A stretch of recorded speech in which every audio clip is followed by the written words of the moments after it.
সব থেকে বড় পাওয়া। মানে আমি দ্ব্যর্থহীন ভাষায় আগেও বলেছি, যখন আমাদের ভারত সভা হলের একটা ক্লারিক্যাল আমাদেরকে বেইজ্জত করেছে,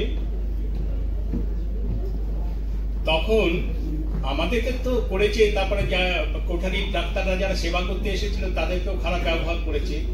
সেই মুহূর্তে যেরকম এরকম এইচওডির কাছে আমরা আবেদন করেছি, সেকেন্ডের মধ্যে তা অনুমোদন করে অনুষ্ঠানের সময়ের আগে চলে এসেছে। এবং যেভাবে যে বক্তব্য আমি ওনার কাছে বলেছি, সময় নষ্ট না করে আপনি মূল মূর্তিতে মালা দিয়ে আসুন, উনি তাও করেছেন। জানি না এটা আমাদের বেশি প্রাপ্তি, হয়তো ওনার কাছেও একটু প্রাপ্তি বটে। জীবনে কি বারবার সেই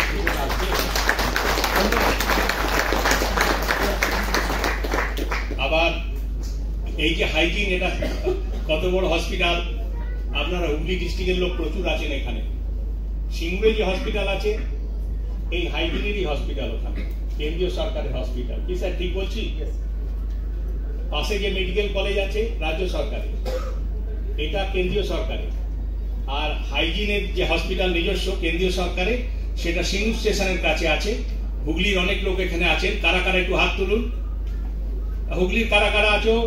ওদিকে হুগলির কারা কারা আছো? এই হাইজিন ওইখানে যে সিঙ্গুরে যে হসপিটাল দেখতে পান, ওটা হচ্ছে তাদের হেড অফিস হচ্ছে এইটা। উনি তার সব থেকে সর্বময় কর্তা। তাহলে আমরা আজকে কত বড় প্রাপ্তি আপনাদের কি করে বোঝাই? যতটা পারলাম আমার মতন করে আমি বোঝালাম। আচ্ছা, এরপরে আমরা অনেক দূর থেকে আপনারা এসেছেন, খিদে পেয়েছে, খাবার আমাদের রেডি আছে। যদি আমরা সবাই মিলে এক হতে পারি তাহলে আপনাদের খাবারটা দিয়ে দিতে পারি, কিন্তু এই হলের মধ্যে খাবারের ব্যবস্থাটা করব না।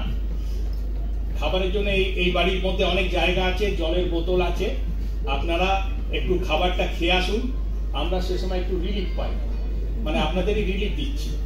তারপরে আবার আমরা অনুষ্ঠানটা শুরু করছি। আপনাদের কাছে সম্ভবত কুপন পৌঁছে গেছে, আপনারা খাবারটা নিয়ে নিন। নিয়ে 15-20 মিনিটের মধ্যে খাবার সেরে আবার হলে চলে আসুন। খালি বক্তব্য শুনতে আপনাদের ভালো তো লাগবে না জানি,